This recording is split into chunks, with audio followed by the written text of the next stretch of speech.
Good morning. Today is Monday. Just come back from my friend Billy's STAG DO from Instagram. 4 days out in Hamburg. So you can only imagine how I'm feeling today. So, this is the job I'm doing today. Last week I was here, serviced this boiler, got it back to life. I think it was 2008 this boiler was installed. Got it in there and put a nest on for them, which is here. So wired that all in, and whilst I was here they were like, Todd, could we have vertical radiators up there, just give us more room on this side? I said, yeah, sure. So I stupidly booked it in for Monday after the stag, and now I'm here. So I bought this radiator from UK Radiators, cracking website. It's so good, so easy to use. So delivery come literally the next day, which was wicked. So my job here today is to remove this. The customer's been wonderful. They've got rid of they've moved the radiator covers for me. So I'm gonna be taking this off, carefully getting these floorboards off. You can see I might get that one up there. And then moving the pipework over and up for this vertical rad. But first, the customer made me a lovely bacon sandwich and a cup of coffee. So I'm going to invest in my energy, eat this, and then get cracking. I nearly made a mistake here. Whenever you're fitting vertical radiators, you should check on the certain radiator, because sometimes they have little stickers on them that say like inlet and outlet and top and bottom, etc. And that's because with some vertical radiators, you have like a little flow block inside. And what that does is, say this is the flow there, it sort of hits the flow block, it transfers the heat up to the top of the radiator and then goes down like that. So if we look inside, this is why I've got my torch on. Let's see if we can see this. You see that flow block in the distance? There we are, see it there? So it's not the best footage, but so that's the flow block, that little cap there. So with this particular rad, it doesn't matter. It's quite good, because the mistake I nearly made was, before I drained the heating down, I should have grabbed hold of them pipes and just worked out which one was the flow and which one was the return. I mean, back in the day, if you had a TRV on it like this one, that would have been your flow, but with, you know, valves that go each way, etc., we're not entirely sure. But on this rad, it doesn't matter. As long as this is at the bottom, I'll be okay. And they've kind of helped out with that, because they've got the vent and plug-in up at this end. So I've just got to make sure I'll make my valves in this end. That's the top end. We'll be good to go. Now, what else I'm going to do here is, they're all working upstairs. They're all in a bedroom each and stuff like that. Normally I'd go up there and interrupt them and start bleeding all the rads. I haven't been upstairs, but I can imagine they've got furniture pushed up against all the radiators and stuff like that. And I'll have to probably move all the desks out of the way or get behind beds and all the rest of it. So because this is the ground floor and we're working under floorboards here, I've just taken the pressure out of the system. I haven't gone upstairs and opened the rad valves out to completely drain it. What I will do is, I'm hoping to do, is get the floorboard up here, find the pipes underneath it and just cut them pipes and just wait for that to drain out down there. And I should do this now before I make this radiator up, so it's just completely draining out. It's just going to go under the house. There's nothing to worry about, straight into the dirt.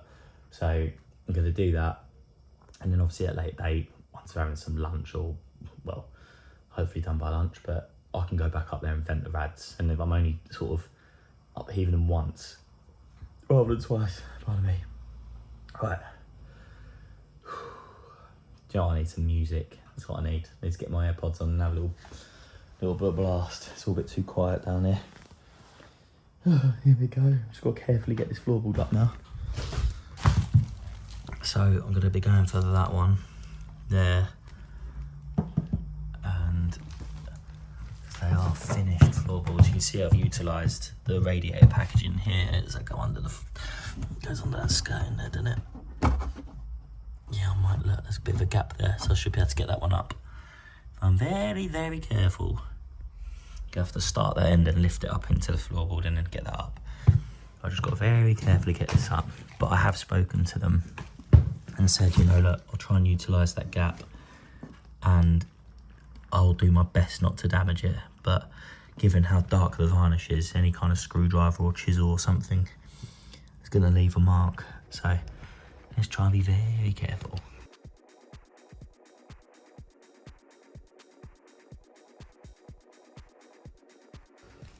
So as you can see, just went round, just loosened up any kind of like the varnish that's gone down the gaps there, just to get that out. Now, as you can see from that floorboard there, that is where, I mean, this cut wasn't me, by the way. I just opened up the existing cut.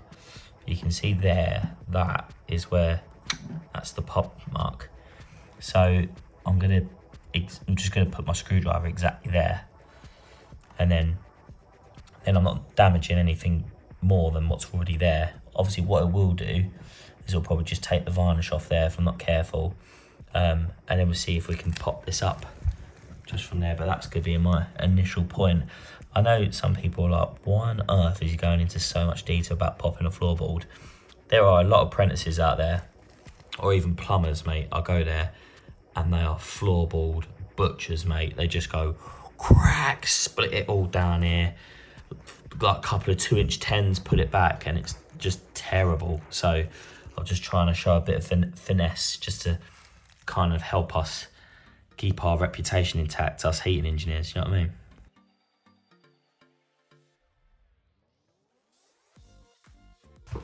So there we go. That's up. As you can see, there was only 3 nails holding it in anyway, so one absolute touch. So there we go, as I wanted. I'm just going to cut that there. I'm going to cut that there, let that pour out, and I'll start making my radiator up whilst that's working. Oh. What a day. So I've now cut the pipe. You can hear that draining out. And what's happened here is I've ended up just laying down. Oh. So I might just lay here, and then what I can do is just dream about doing the radiator whilst this drains out.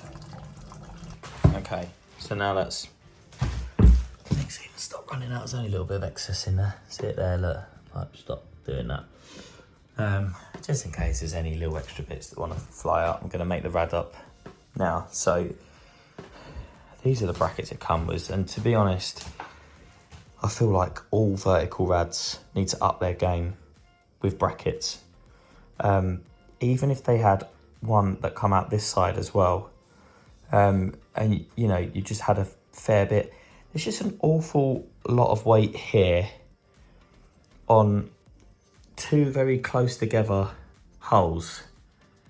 It's just something that always bothers me with vertical rads. You can put the resin in and everything, but as heating engineers, we shouldn't have to go to these lengths just to fit these brackets.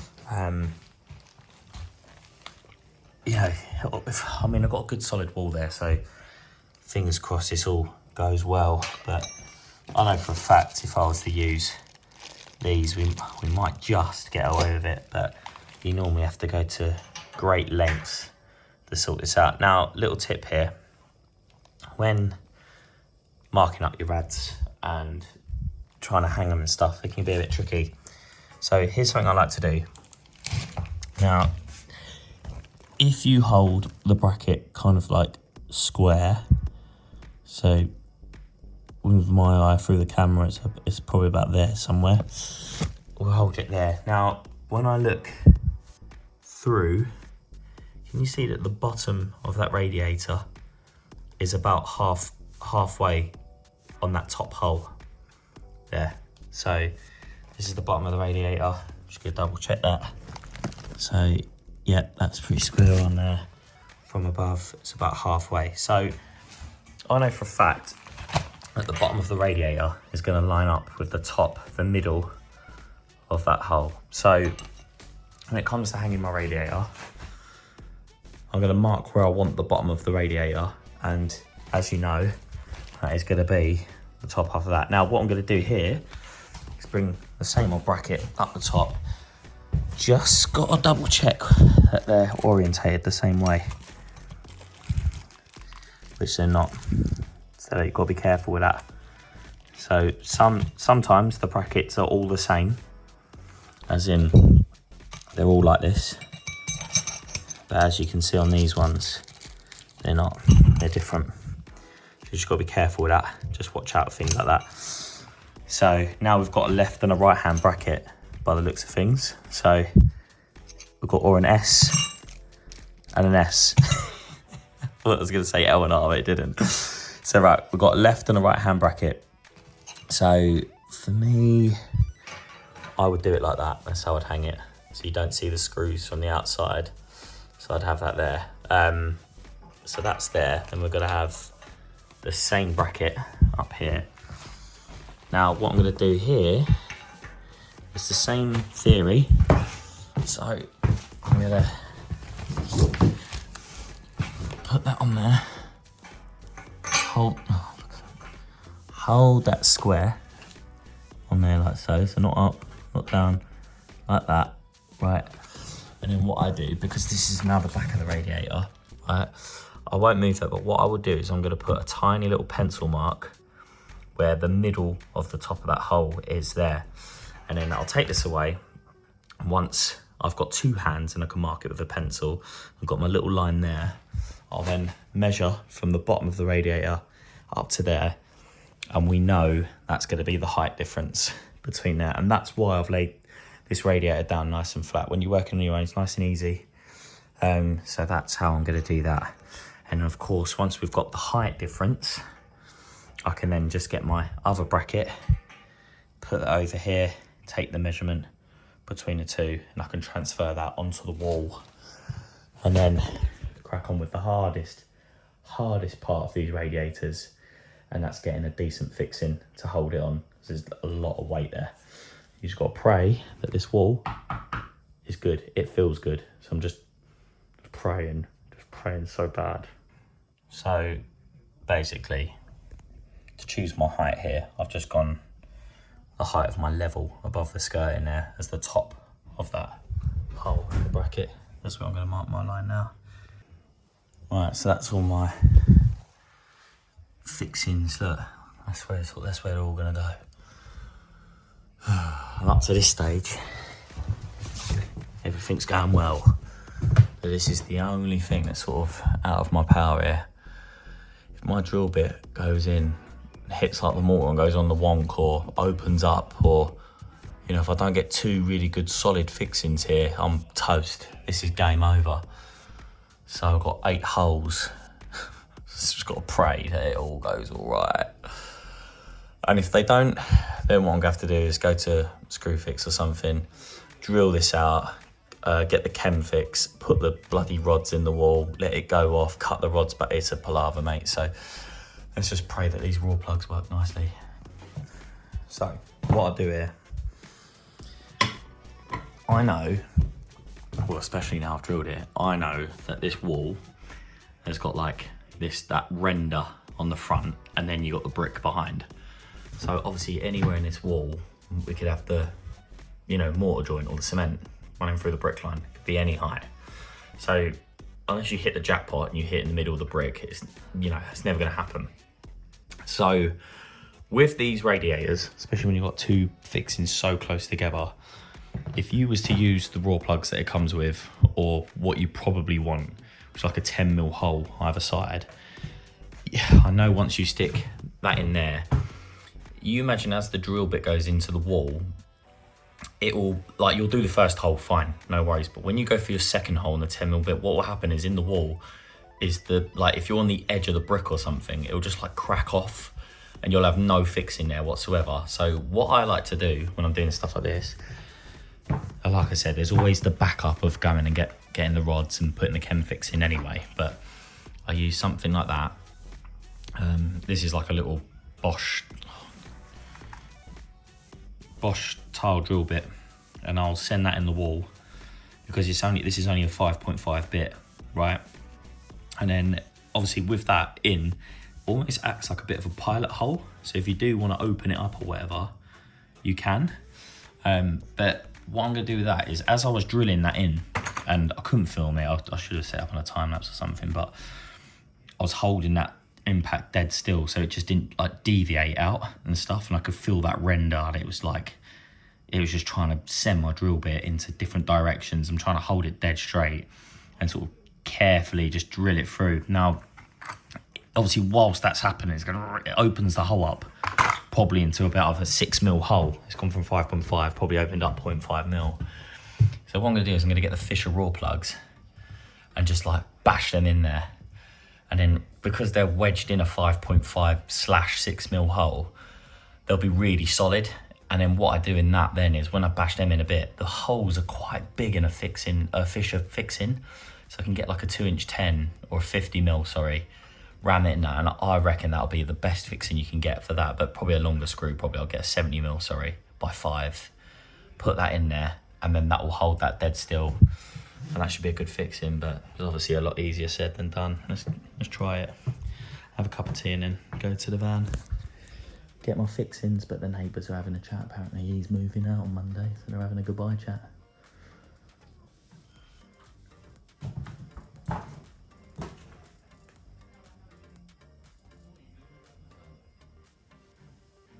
Oh, he's moving out on a Monday, not a Sunday. So I'll have my cup of tea first. And I'll skedoodle over to the van.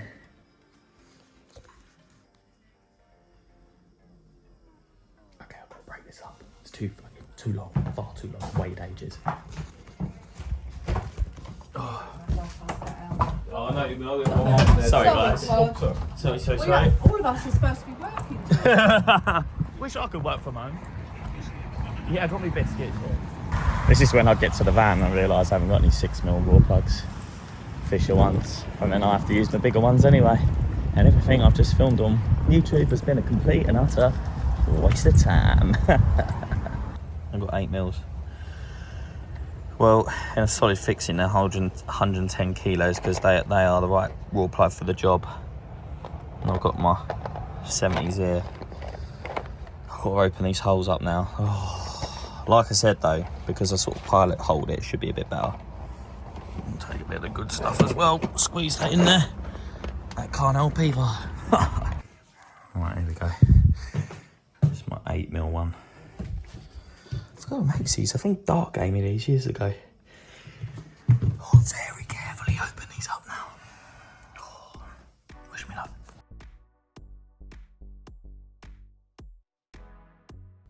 Oh yeah, baby.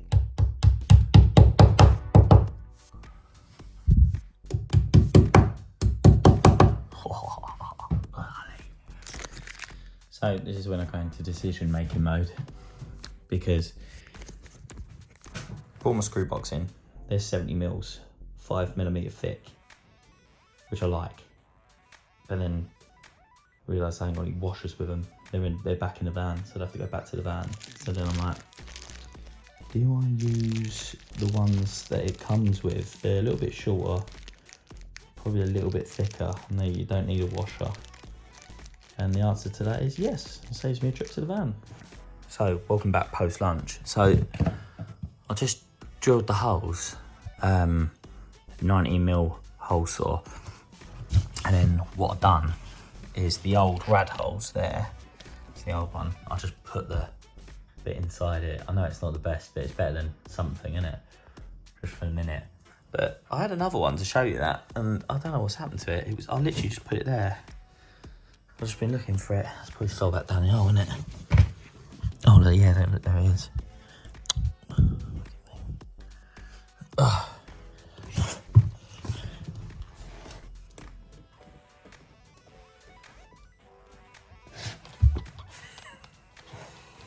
Ta-da! Right, hopefully I'm filming this round the right way. Bought benders in, a bit of pipe and some fittings and stuff. So I'm just doing this one now. So got that in, drilled the hole out. So I'm just gonna clean a bit of that pipe up, solder that on there. But before I do any of that, I've got to cut my little sleeves on. So they go like so. So what I'm gonna do is cut that first and then get my pipe collar. There we go, down there. Anything like that. And then I've got my little nothing like that. And I'm gonna cut that with me, I've got, you can either use your Milwaukee one, pipe cutter, that works quite well, or just a normal roller cutter, whatever you want to use, but make sure you get that in first before bloody mess up. And then, yeah, and then don't, oh God, I can't talk. Just don't solder it and compress it all up and go, oh, no, me collars, just try and do it first. So yeah, it's quite good me filming everything today because I'm not making any mistakes, I think. So the only other thing, I'll bring another bit of pipe over here to that one and get the floorboard back, fill it all up. Bear with, guys, I'm getting there.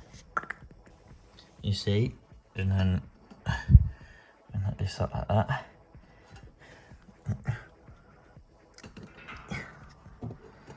I'm trying to do this one-handed. After it, my coordination is just not there. There we go, it looks lovely, doesn't it? And now I can solder that in place.